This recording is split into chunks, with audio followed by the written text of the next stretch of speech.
Hi, I'm Chad Bettis, author of The Disciple Making Parent, and this is my audio blog, where I read some of my blog posts in audio format for your convenience.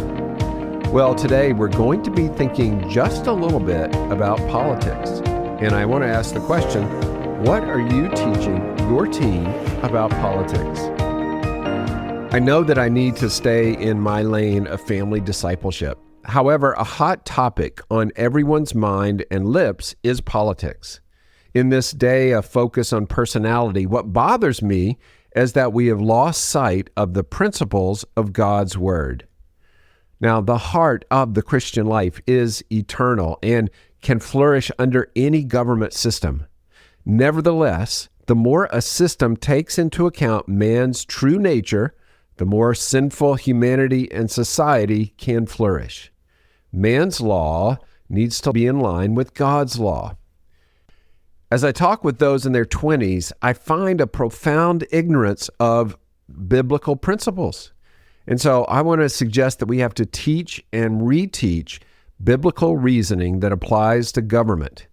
So here are just a few that I have on my mind. Number one, government is ordained by God to encourage those who do good and punish those who do evil. 1 Peter 2:13 and 14 says, "Be subject for the Lord's sake to every human institution, whether it be to the emperor as supreme or to governors as sent by him to punish those who do evil and to praise those who do good." See, in that text, Peter is saying that those officials are sent by God to punish those who do evil and praise those who do good.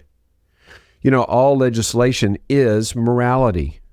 Therefore, the more in line a government's understanding and our understanding of good and evil is in line with the Bible's, the more we will flourish. As our country's understanding of good and evil becomes increasingly corrupted, we can expect more injustice and disorder. You see, just laws will be in line with God's moral laws.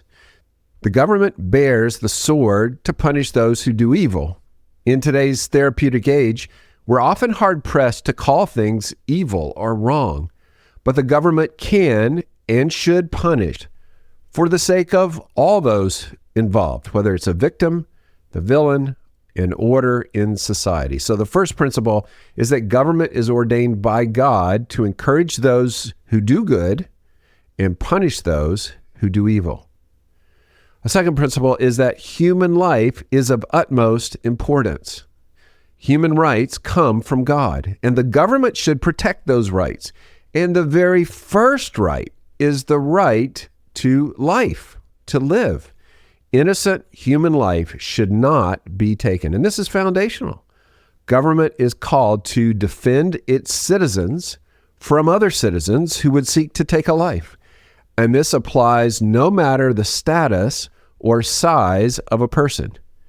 When two people create a human life, they may not then kill that person just because he or she happens to be smaller or invisible to the rest of the world. So the second principle here is that human life, protecting all of human life, is of utmost importance.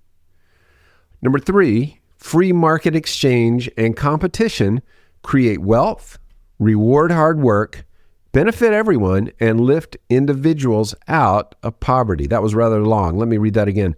Free market exchange and competition create wealth, reward hard work, benefit everyone, and lift individuals out of poverty.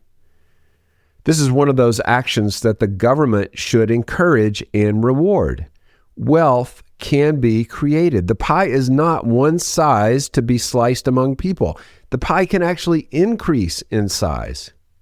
Human beings, as made in God's image, are infinitely creative. They have ideas that will better our world, and they'll be motivated to work hard and take risks when they can keep much of the reward. In addition, work is good for the soul. Living off of what someone else earns actually rots our soul. Living off what you earn is ennobling, and it builds your soul. And so I think a third principle is that free market exchange and competition creates wealth, rewards hard work, benefits everyone, and lifts individual out of poverty. A fourth principle that I think we should teach our kids is that family life is divinely created and a cause for social order. Family life is divinely created and a cause for social order. For civilizations to prosper, good, well-adjusted citizens come from children who have a father and mother in a married relationship. So the government has an interest in encouraging child rearing and healthy families consisting of a mother and a father. Disrupting this natural process is going to lead to social consequences. So, number 4, family life is divinely created and a cause for social order. Number 5, because sinful men and women make up the government, it should be kept as small as possible. Sinful, well-meaning elites want to take liberty away. Alexander Solzhenitsyn said it this way: unlimited power in the hands of limited people will always lead to cruelty. We need to remember the principle of subsidiarity.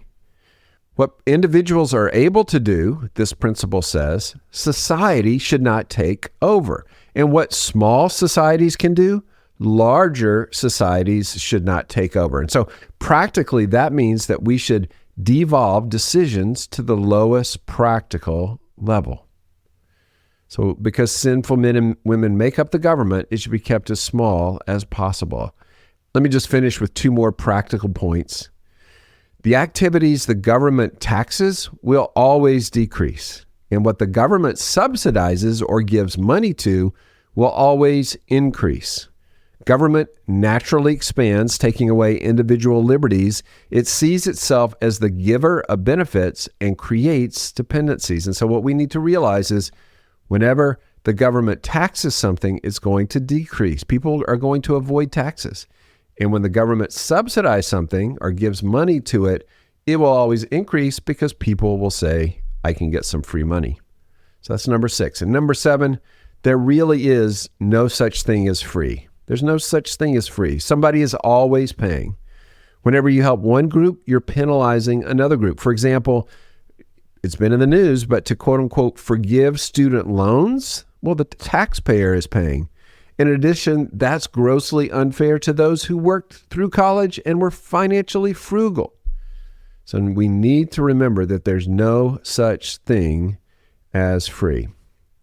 Well, I know that I need to stay in my lane of family discipleship, but I think it's good for us as parents to know biblical principles that apply to the area of politics and teach them to our children.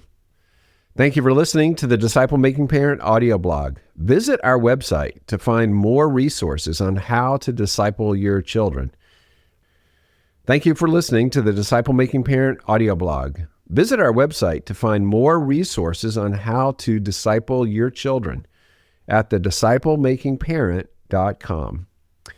And if you enjoyed this episode, please consider telling someone else about it or leave us a rating or review. Both of those small things help others discover this material. Thanks for listening.